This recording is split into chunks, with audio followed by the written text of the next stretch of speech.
Assalamualaikum warahmatullahi wabarakatuh. Kembali lagi dalam teori basis data. Basis data kita sekarang berada di subbab basis data internet.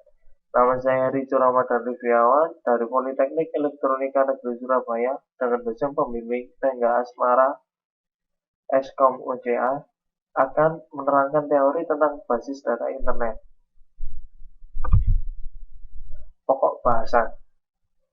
Yang pertama adalah World Wide Web, pendahuluan HTML, basis data dan web, arsitektur application server dan server-side Java, pendahuluan XML, XML DTDs, spesifikasi domain pada DTDs, melakukan query data XML atau XML-GL, model data semi terstruktur. Tujuan belajar, setelah memahami materi ini, mahasiswa diharapkan mampu memahami konsep World Wide Web dan HTML pada database berbasis web, memahami arsitektur pada database web, memahami XML, memahami dan mengimplementasikan model data semi terstruktur. World Wide Web. Web memungkinkan mengakses suatu file dimanapun pada internet. Suatu file diidentifikasi dengan Universal Resource Locator URL, atau URL. Contohnya bisa dilihat ketika kita mengetikkan suatu website. URL di atas mengidentifikasi suatu file bernama index.html disimpan pada direktori database pada mesin www.fvcs.edu. File ini adalah suatu dokumen yang mempunyai format hypertext markup language dan berisi beberapa file yang lain. Perintah diterjemahkan oleh web browser seperti Internet Explorer dan lain-lain untuk menampilkan dokumen secara atraktif dan memakai kemudian dapat menavigasi ke dokumen yang berhubungan dengan memilih link. Suatu koleksi beberapa dokumen disebut website dan diatur menggunakan program yang disebut web server yang menerima URL dan menampilkan dokumen yang diperlukan. www atau World Wide Web. Beberapa organisasi saat ini menangani website. www atau web atau kumpulan website yang dapat diakses di internet. HTML menghubungkan isi URL yang mengidentifikasi tempat yang berisi file yang berhubungan. Jika seorang pemakai mengklik suatu link, web browser akan menghubungkan web ke server tujuan menggunakan protokol koneksi HTTP dan mengirim link URL. Jika browser menerima file dari web server, akan diperiksa tipe file dengan melihat ekstensi dari nama file. www struktur dokumen yang lebih tepat dapat dikodekan dalam HTML yang menjadi cara standar struktur web page. HTML disingkatan dari Hypertext Markup Language, merupakan bahasa pemrograman berbentuk struktur yang sederhana. Teks diawali dan diakhiri dengan perintah yang disebut type. Contoh script dari HTML bisa dilihat.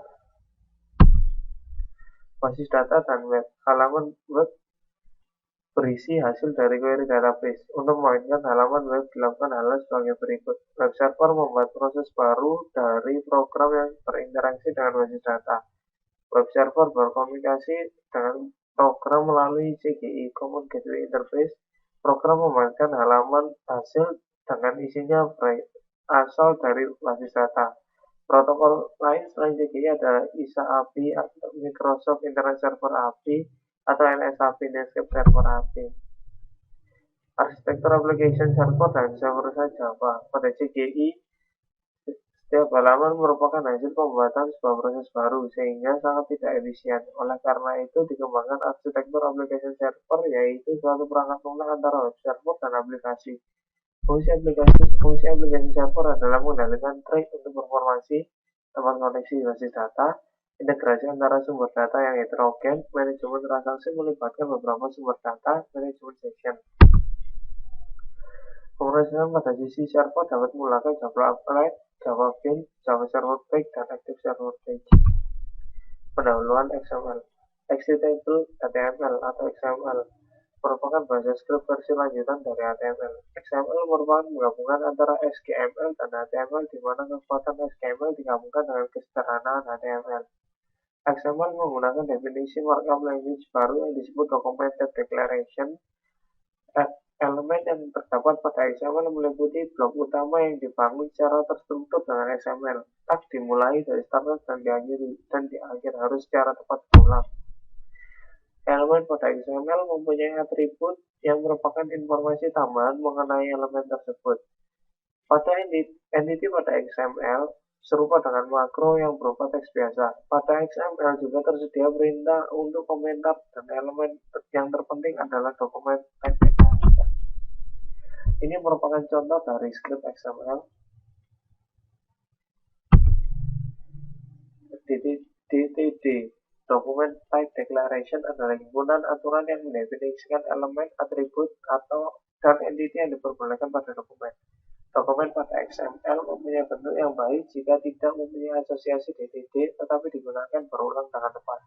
Dokumen XML valid jika mempunyai DTD dan dokumen mengikuti aturan dalam DTD.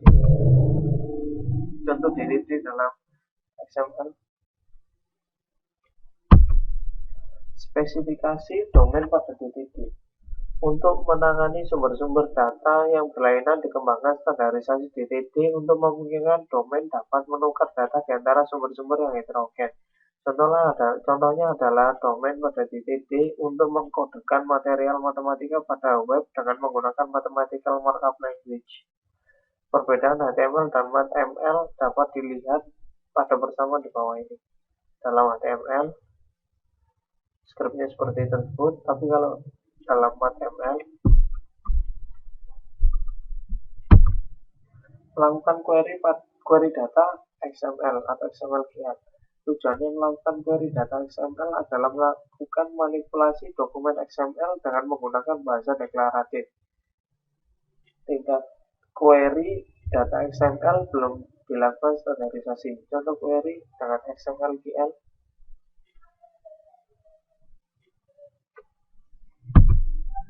XML ini adalah contoh query lagi pada XML-GL. Model data semi terstruktur. Data semi terstruktur adalah data dengan struktur parsial. Semua model data untuk data semi terstruktur menggunakan beberapa tipe graf berlabel.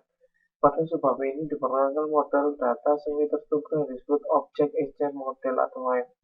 OAM mempunyai karakteristik sebagai berikut. Objek berbentuk triple, label tipe nilai, objek yang kompleks didekomposisi secara hierarki ke dalam objek yang lebih kecil.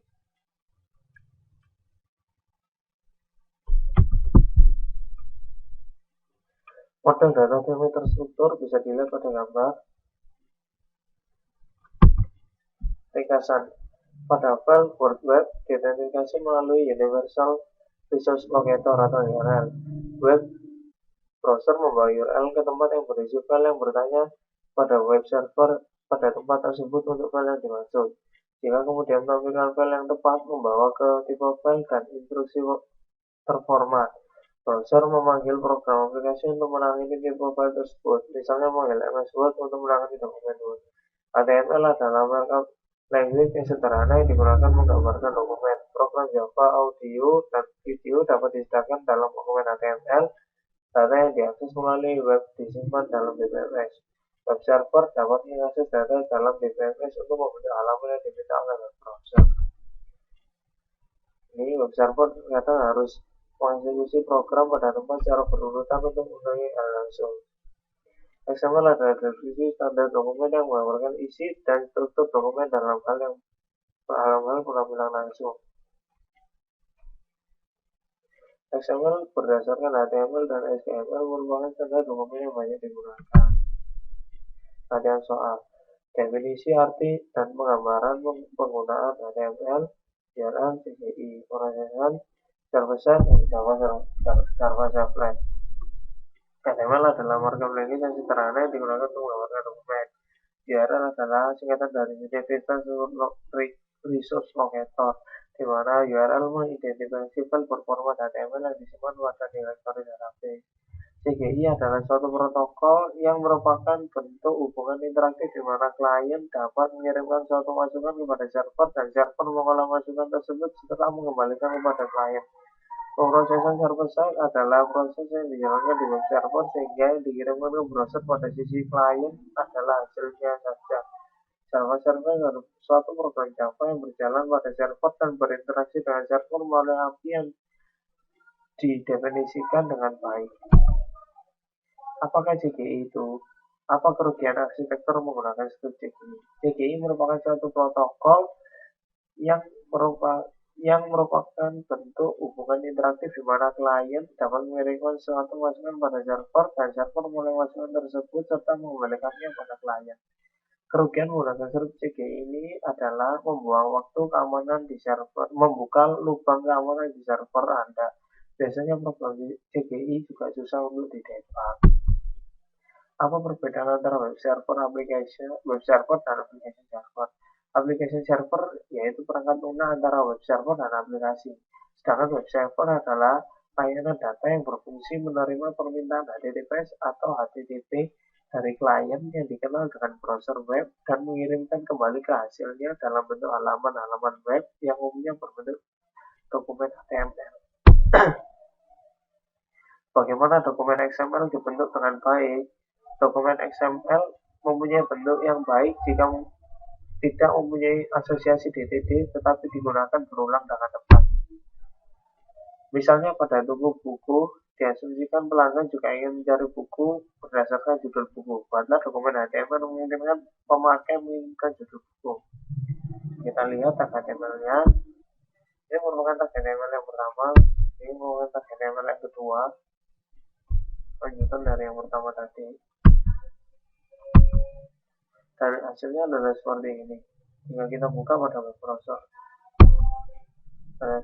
diketahui katalog Eggface Computer Mail Order. Eggface menjual hardware dan software. Kita menjual Palm Pilot P baru seharga 400, nomor perangkat 345.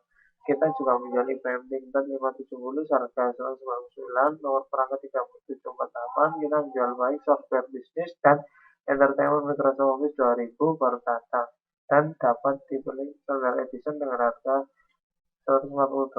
Nomor perangkat 974. Software dari Adobe yang berjudul InDesign dengan harga $200. Nomor perangkat 664. Software game dari Blizzard berjudul Diablo 2 dengan harga $30. Nomor perangkat 12 dan Anda dapat membeli Scrap seharga $10 dengan nomor perangkat 812. Buat desain dokumen HTML yang menampilkan item yang ditawarkan Eggface. Buat dokumentasi XML yang mengeluarkan isi dari katalog Eggface, dan buat DTD untuk dokumentasi XML Anda, dan pastikan dokumen yang Anda buat pada pertanyaan terakhir adalah valid untuk DTD. Ini merupakan desain dari dokumen HTML-nya. Kita menggunakan tabel biasa, menggunakan TXT biasa, ditutup dengan tag seperti biasa pada layaknya HTML. Bentuknya terdapat seperti ini. Dan yang kedua adalah versi XML-nya. Versi XML-nya bisa dilihat di Palm Pilot. Yang ketiga adalah versi yang terakhirnya.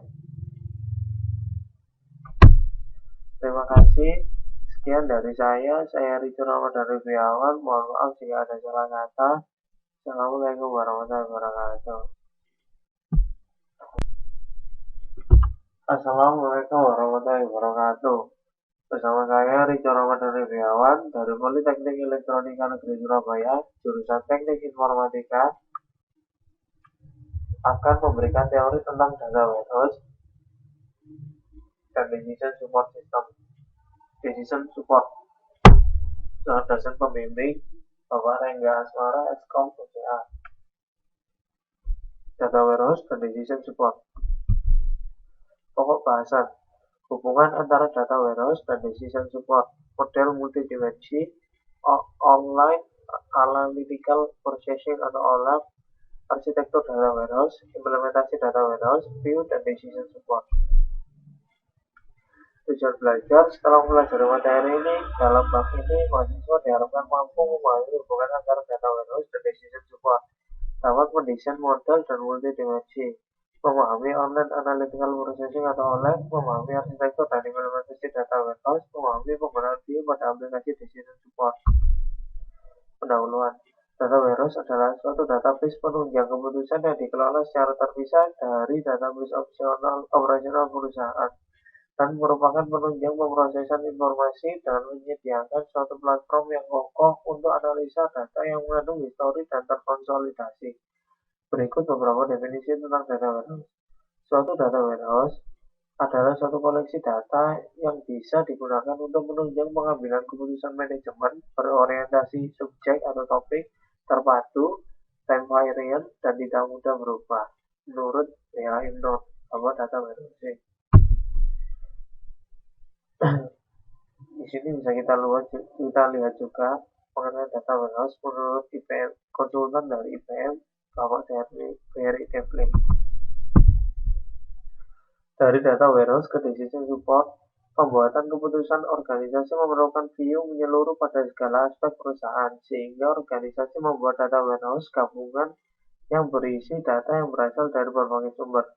DMS juga didesain untuk mendukung query OLAP secara efisien dan dioptimalisasi untuk mendukung aplikasi decision support. Model data multidimensi dirancang untuk memfasilitasi analisis bukan transaksi. Model ini umum digunakan dalam data warehouse, memiliki konsep intuitif dan banyak dimensi atau perspektif pengukuran bisnis atau fakta-fakta. Data multidimensi dapat disimpan secara fisik dalam sebuah array yang disebut sistem MOLAP. Alternatif lainnya data dapat disimpan sebagai relasi yang disebut sistem ROLAP. Relasi utama yang berhubungan dengan dimensi yang diukur dinamakan tabel fakta. Tiap dimensi dapat diberi tambahan atribut dan berasosiasi dengan suatu tabel dimensi. Tabel mempunyai ukuran yang lebih besar dibandingkan dengan ukuran dimensinya. Online Analytical Processing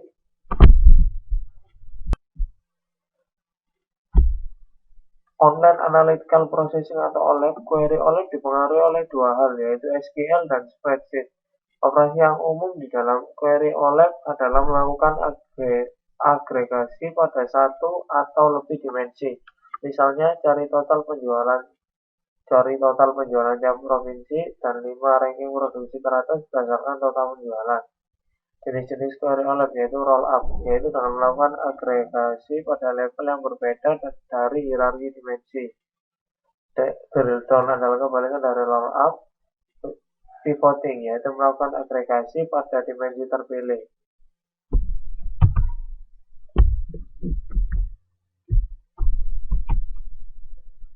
Online Analytical Processing atau online cross tabulation tersebut merupakan kumpulan dari query SQL berikut. Jadi query-nya setting dan detection, yaitu mencari keamanan dan jangkauan seleksi pada satu atau lebih dimensi. Arsitektur data warehouse. Pilihan berikut harus dibuat dalam perancangan data warehouse. Proses model, tipe apa yang akan dimodelkan, green pada dasar data dan level atom data yang akan dijadikan seperti apa, dimensi apa yang akan dipakai untuk masing-masing rekor tabel fakta, ukuran apa yang akan mengumpulkan masing-masing rekor tabel fakta. Suatu data warehouse didasarkan pada suatu model data multidimensi yang melihat data dalam bentuk suatu kubus data seperti sales memungkinkan data untuk dimodelkan dan dilihat dari banyak dimensi. Dimensi tabel seperti item nama, brand type atau time, day, week, month, quarter, year. Tabel fakta memuat ukuran seperti dolar, sold, dan kunci untuk setiap dimensi tabel terkait. Arsitektur dari data warehouse bisa dilihat pada gambarnya. Di situ ada klien, query dan analisis, warehouse-nya, data warehouse yang disimpan tadi, dan integrator yang menghubungkan ekstraktor monitor dan sumber-sumber. Ekstraktor monitor diminta dari ekstraktor monitor mempunyai tanggung jawab kepada sumber-sumber yang ada. Ini juga ada arsitektur data warehouse. Implementasi data warehouse. Data warehouse diorganisasikan berdasarkan kegunaan di sekitar subjek, bukan aplikasi. Misal customer, products, atau sales. Perhatian dipusatkan pada pemodelan dan analisa data untuk pembuatan keputusan, bukan untuk operasi harian atau pemrosesan transaksi. View sederhana dan ringkas di sekitar subjek pembicaraan disediakan dengan cara memisahkan data-data yang tidak berkaitan dengan proses penunjang keputusan. Data warehouse dibangun dengan memadukan banyak sumber data yang heterogen. View dan Decision Support. View digunakan secara luas dalam aplikasi Decision Support. Kelompok analis yang berbeda dalam suatu organisasi biasanya berhubungan dengan aspek bisnis yang berbeda dan akan lebih memudahkan untuk mendefinisikan view yang memberikan tiap grup wawasan detail bisnis yang sesuai. Setelah view didefinisikan, barulah dapat ditulis query atau definisi view baru yang menggunakannya. Mengevaluasi query yang diajukan untuk view sangat penting untuk aplikasi Decision Support. Berikut ini akan dibahas bagaimana query dapat dievaluasi secara efisien setelah menempatkan view ke dalam konteks aplikasi Decision Support. View berhubungan erat dengan OLAP dan data warehousing. Query OLAP biasanya merupakan query agregasi. Data warehousing adalah kumpulan tabel yang direplikasi secara asinkronus dan view yang disinkronisasi secara periodik. View menghitung penjualan produk berdasarkan kategori dan negara bagian. Yang kedua adalah query berikut untuk menghitung penjualan total untuk tiap kategori berdasarkan negara bagian. Yang ketiga adalah query berikut. Ini adalah hasil modifikasi dari query sebelumnya dengan menggantikan regional sales dan sebuah view yang ditempatkan pada klausa form.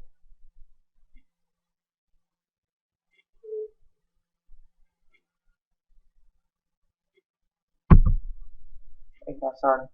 Data warehouse adalah suatu penunjang keputusan yang dikelola secara terpisah dari database operasional perusahaan yang menyediakan suatu platform untuk analisa yang mengandung histori dan yang terkonsolidasi. Aplikasi Decision Support memerlukan view yang menyeluruh pada segala aspek perusahaan dan didapatkan dari data yang berasal dari berbagai sumber. Model data multidimensional dirancang untuk melakukan analisa data dan umum digunakan dalam data warehouse. Latihan soal.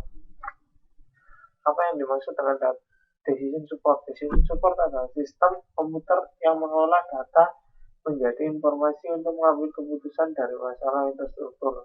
2. Apa pertimbangan yang digunakan untuk mendesain data warehouse?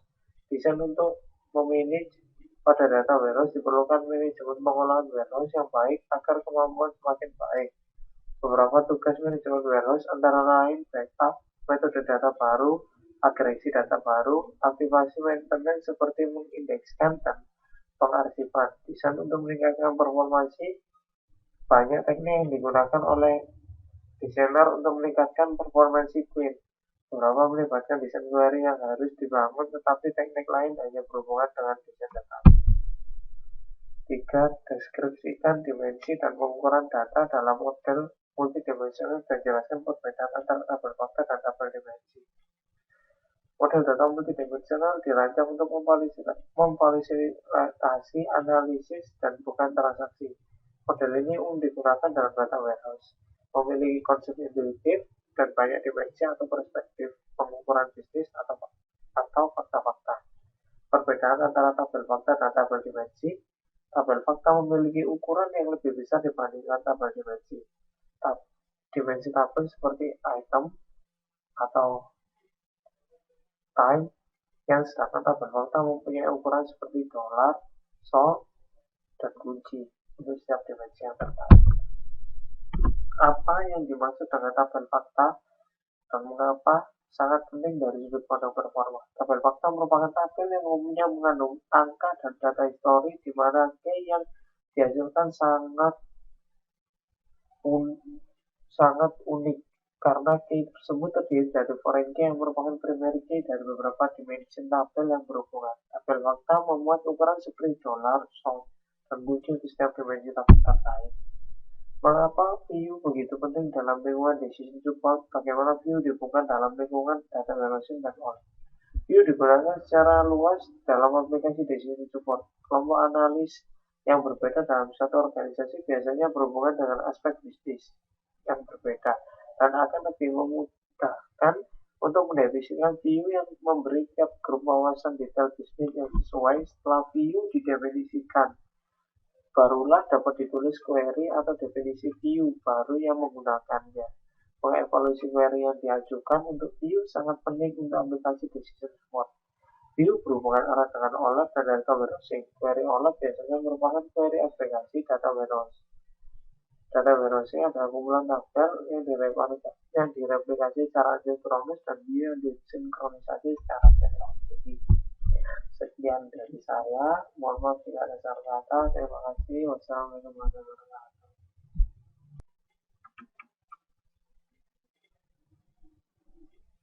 Assalamualaikum warahmatullahi wabarakatuh. Nama saya Rijo Ramadan dari Politeknik Elektronika Negeri Surabaya akan memberikan video tentang teori basis data terdistribusi. Video ini dibimbing oleh dosen pembimbing saya, Rengga Asmara, Sarjana Komputer OCA. Basis data terdistribusi.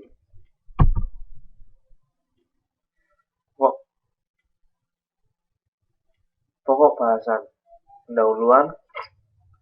Tipe basis data terdistribusi, arsitektur basis data terdistribusi, penyimpanan pada sistem terdistribusi, manajemen katalog terdistribusi, query terdistribusi, joins pada DBMS terdistribusi, optimasi query pada DBMS terdistribusi, lalu mengubah data terdistribusi, dan logging pada sistem terdistribusi, distributed recovery. Tujuan belajar memahami perbedaan DBMS terdistribusi dan DBMS terpusat, memahami arsitektur basis data terdistribusi, memahami penyimpanan data, katalog data, dan sistem terdistribusi, memahami query, join, dan optimasi query pada DBMS terdistribusi, memahami bagaimana mengubah data, melakukan logging data pada DBMS terdistribusi, memahami bagaimana menangani kegagalan pada sistem terdistribusi. Pendahuluan. Pada basis data terdistribusi, data disimpan pada beberapa tempat. Setiap tempat diatur dengan suatu DBMS yang berjalan secara independen. Properti pada basis data terdistribusi. 1. Ada independen data terdistribusi. Pemakai tidak perlu mengetahui letak suatu data. Yang kedua adalah transaksi terdistribusi atomik. Pemakai dapat menuliskan transaksi yang mengakses dan mengubah data pada beberapa tempat. Tipe basis data terdistribusi. Terdapat dua tipe basis data terdistribusi, yaitu 1. Homogen. Suatu sistem di mana setiap tempat menjalankan tipe DBMS yang sama. 2. Heterogen. Suatu sistem di mana setiap tempat yang berbeda menjalankan DBMS yang berbeda. Contohnya, relational DBMS atau non-relational DBMS. Dapat dilihat gambar tersebut. DBMS yang pertama, DBMS yang kedua, dan DBMS yang ketiga. Perbedaannya, DBMS yang pertama merupakan sistem yang homogen. DBMS yang kedua merupakan heterogen, dan DBMS yang ketiga langsung berhubungan dengan gateway. Arsitektur basis data terdistribusi. Terdapat dua arsitektur alternatif DBMS terdistribusi, yaitu arsitektur client server dan arsitektur collaboration server. Arsitektur client server. Sistem client server mempunyai satu atau lebih proses client dan proses server, dan juga sebuah proses client dapat mengirim query pada sembarang proses server. Client bertanggung jawab pada interface user, sedangkan server mengatur data dan mengeksekusi transaksi. Kalau dilihat pada gambar, arsitektur client server. Alasan arsitektur ini menjadi populer adalah implementasi yang relatif sederhana karena pembagian fungsi yang baik dan server yang terrealisasi. Yang kedua, server yang mahal sehingga utilitasnya tidak terpengaruh pada interaksi pemakai. Dan yang ketiga, klien dapat menjalankan interface berbasis grafis sehingga lebih mudah dibandingkan dengan interface server yang tidak user-friendly. Arsitektur client server.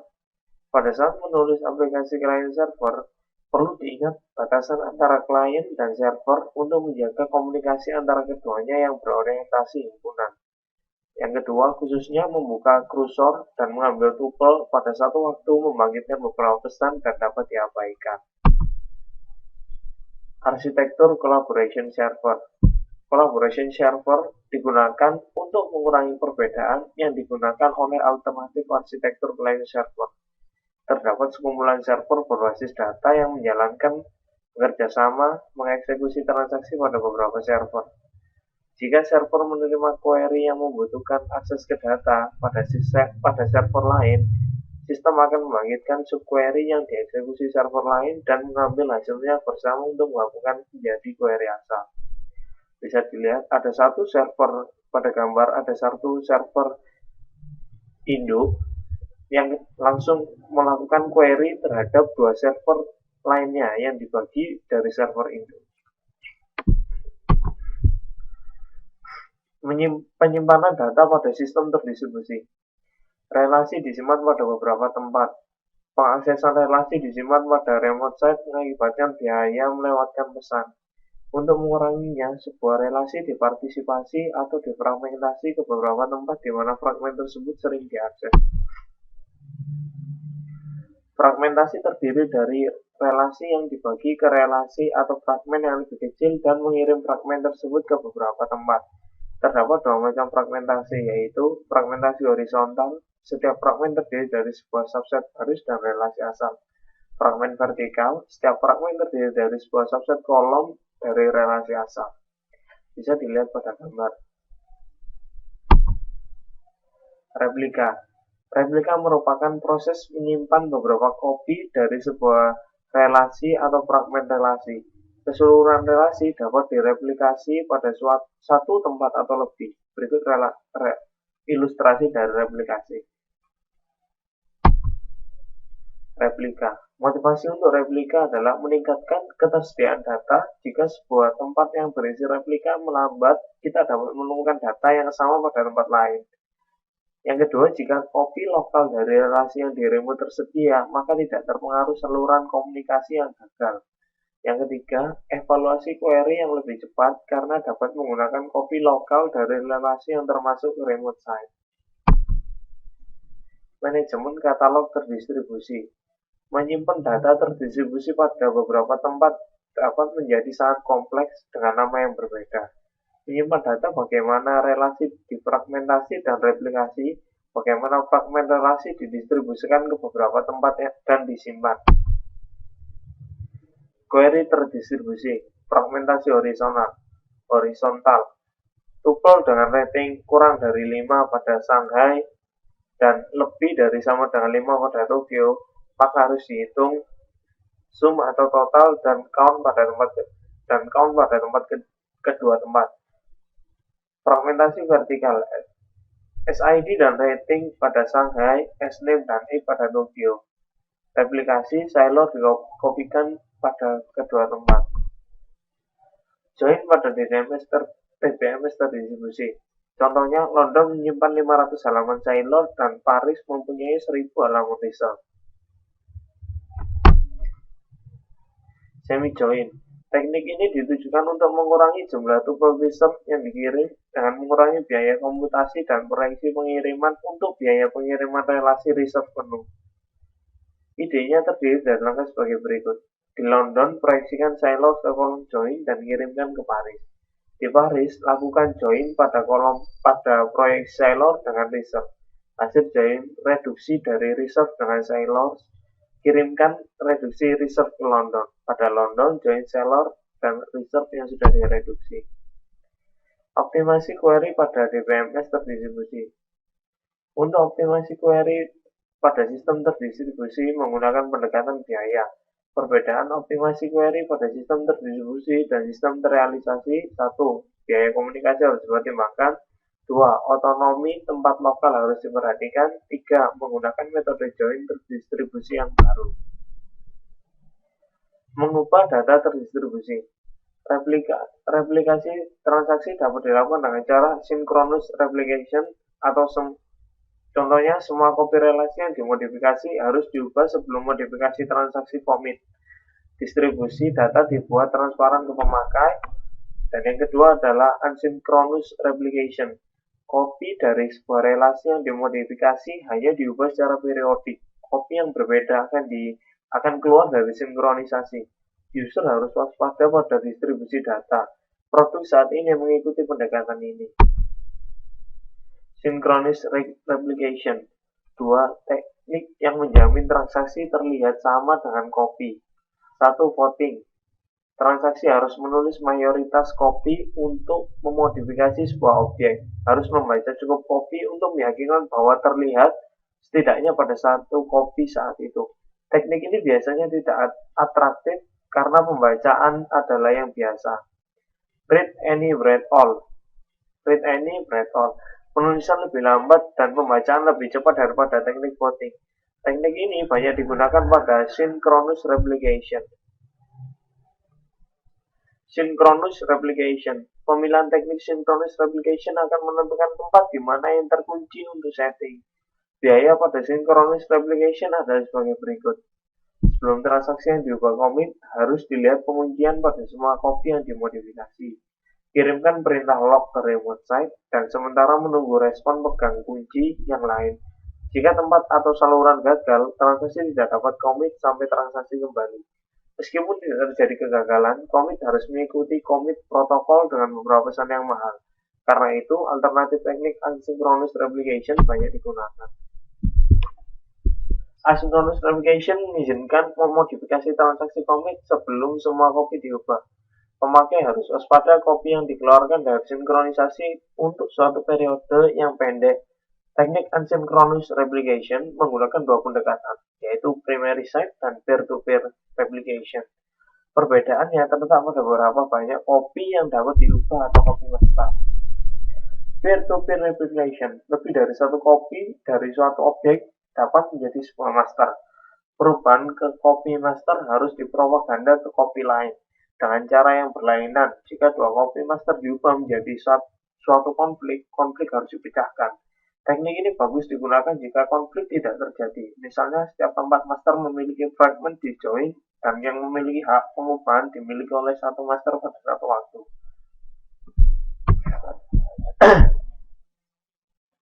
Primary site replication. Tepat satu copy dari suatu relasi digunakan sebagai primary copy atau master copy. Replika pada tempat lain tidak langsung diubah. Primary copy dipublishkan. Tempat lain menjalankan fragment ke relasi ini. Terdapat beberapa copy sekunder. Isu utama adalah bagaimana pengubahan primary copy dapat dipropaganda ke copy sekunder.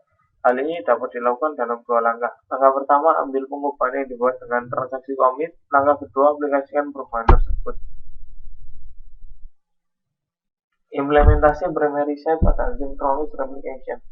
Isu utama dalam mengimplementasikan primary site replication adalah menentukan berapa banyak perubahan ke primary copy dipropaganda ke copy sekunder. Perubahan biasanya dipropaganda dalam dua langkah, yaitu capture dan apply. Perubahan dibuat dengan transaksi commit ke primary copy yang diidentifikasi selama langkah capture dan dipropaganda ke copy sekunder selama langkah apply.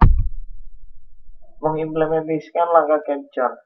Langkah capture diimplementasikan dengan satu dari dua pendekatan, yaitu log-based capture dan procedural capture. Long-based capture, log, menyimpan recovery, digunakan untuk membagikan change data table. Jika hal ini dikerjakan ketika log terakhir ditulis ke disk, harus menghapus perubahan ke subsequent yang dihentikan transaksi. Procedural capture, suatu prosedur yang otomatis dibangkitkan atau trigger mengerjakan capture. Implementasi capture dengan log-based capture lebih baik karena lebih murah dan lebih cepat, tetapi harus memahami detail dari properti log. Mengimplementasikan langkah apply. Proses apply pada tempat sekunder secara periodik mengakibatkan perubahan ke tabel CDT dari primary site dan mengubah copy. Periode didefinisikan oleh timer atau pemakai aplikasi. Replika dapat dipandang lebih dari relasi yang dimodifikasi. Jika hal ini terjadi, replika terdiri dari pengubahan pandangan material yang naik sebagai perubahan relasi. Long-based capture ditambah apply yang terus-menerus akan meminimalkan delay pada propaganda perubahan. Procedural capture ditambah application driven apply merupakan cara yang fleksibel untuk perubahan proses. Locking pada sistem terdistribusi. Untuk menangani penguncian objek pada beberapa tempat yang digunakan, cara sentralisasi satu tempat melakukan semua penguncian dan membuka kunci untuk semua objek, atau primary copy. Semua penguncian untuk suatu objek dikerjakan pada tempat primary copy dari objek tersebut. Untuk pembacaan membutuhkan akses ke tempat terkunci sebaik tempat di mana objek disimpan. Terdistribusi penuh penguncian untuk suatu kopi dilakukan pada tempat di mana kopi disimpan. Hal ini mengunci semua tempat pada saat menulis objek. Distribusi deadlock detection. Setiap tempat menangani local wait for grab. Deadlock berubah terjadi jika local grab tidak membentuk siklus seperti pada gambar. Untuk mendeteksi deadlock digunakan 3 solusi, yaitu sentralisasi, hierarki, dan timeout. Distributed recovery. Proses pemilihan pada DBMS terdistribusi lebih kompleks daripada DBMS terrealisasi karena sebagai berikut. Terjadi kegagalan yang baru, misalnya saluran komunikasi dan remote site. Jika subtransaksi dari suatu transaksi mengeksekusi tempat yang berbeda, semua atau tidak ada yang harus komit. Hal ini memerlukan komit protokol untuk menangani hal tersebut. Suatu lock ditangani pada setiap tempat, sebagaimana pada DBMS terrealisasi, dan aksi komit protokol ditambahkan pada lock. Two-phase commit bisa dibaca di sini tempat di mana transaksi tersebut diatur koordinator, sedangkan tempat lain transaksi mengeksekusi disebut subordinat. Jika sebuah transaksi ingin commit, maka harus mengirim pesan ke prepare. Jika subordinat memaksa menulis rekaman, harus log ke board atau prepare dan mengirim suatu pesan no or yes ke koordinator. Jika koordinator mengirim pesan yes, maka koordinator memaksa menulis suatu rekaman log commit dan mengirim pesan commit ke semua koordinat. Sebaliknya, memaksa menulis rekaman log abort dan mengirim pesan abort. Subordinat memaksa menulis rekaman log abort atau commit berdasarkan pesan yang didapat, kemudian mengirim pesan X ke koordinator.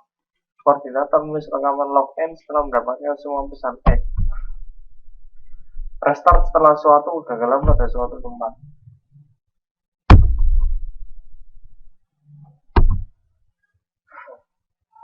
Sekarang kita beralih ke latihan soal.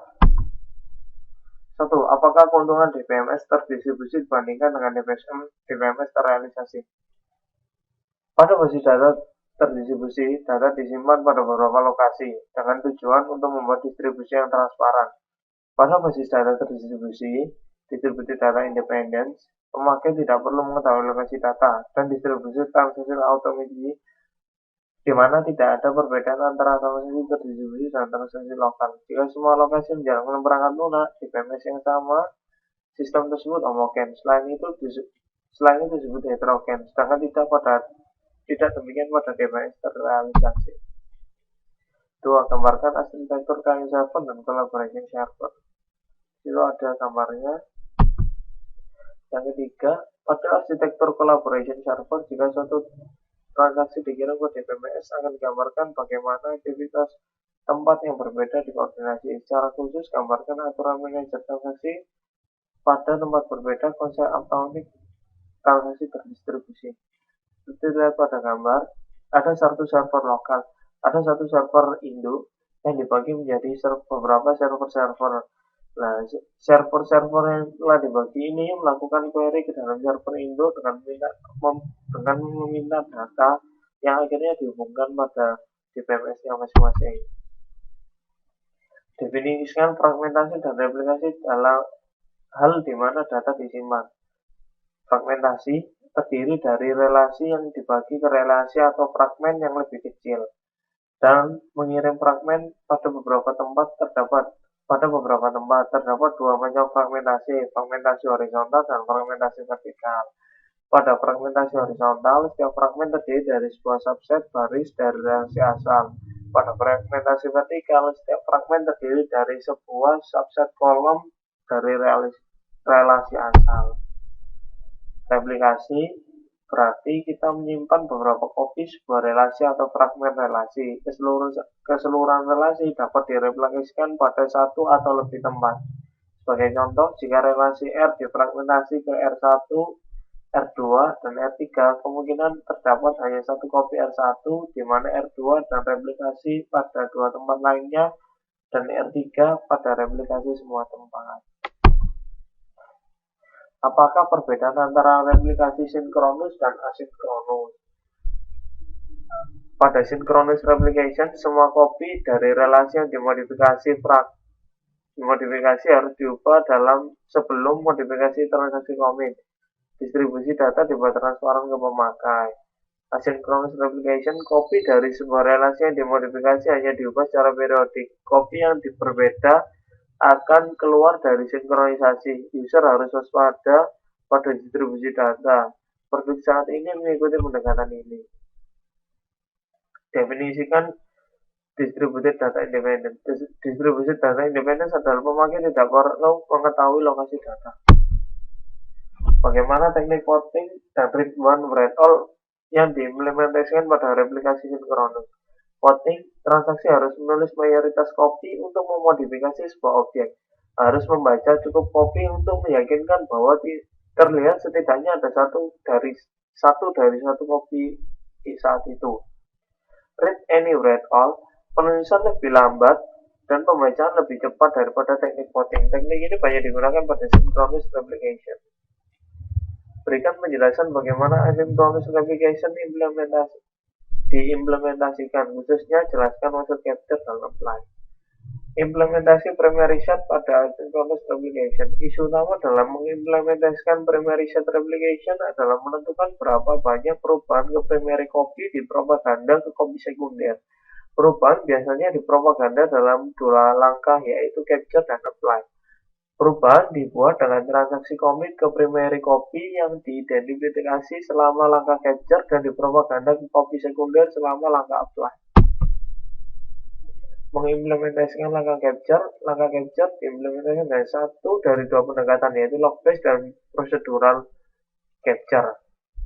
Proses apply pada tempat sekunder secara periodik mengakibatkan perubahan ke tabel CDT dari primary set dan mengubah copy. Periode didefinisikan oleh timer atau pemakai atau aplikasi. Replika dapat dipandang lebih dari relasi yang dimodifikasi. Apakah perbedaan antara log-based dan procedural untuk implementasi capture? Log-based capture, log menyimpan recovery, digunakan untuk membagikan change data table. Jika hal ini dikerjakan ketika log terakhir ditulis ke disk, maka harus menghapus perubahan ke subsequent yang dihentikan transaksi. Procedural capture, suatu prosedur yang secara otomatis dibangkitkan mengerjakan capture. Mengapa memberikan nama unik pada proses database lebih kompleks pada DBMS terdistribusi? Karena jika suatu relasi difragment dan direplika, setiap partisi memerlukan nama global yang unik yang disebut relation name. Manajemen katalog terdistribusi diperlukan untuk menyimpan rekaman di mana data disimpan. Sekian dari saya, Rijo Ramadan Ridwiawan, dari Politeknik Elektronika Negeri Surabaya. Jika ada salah kata, mohon maaf. Terima kasih.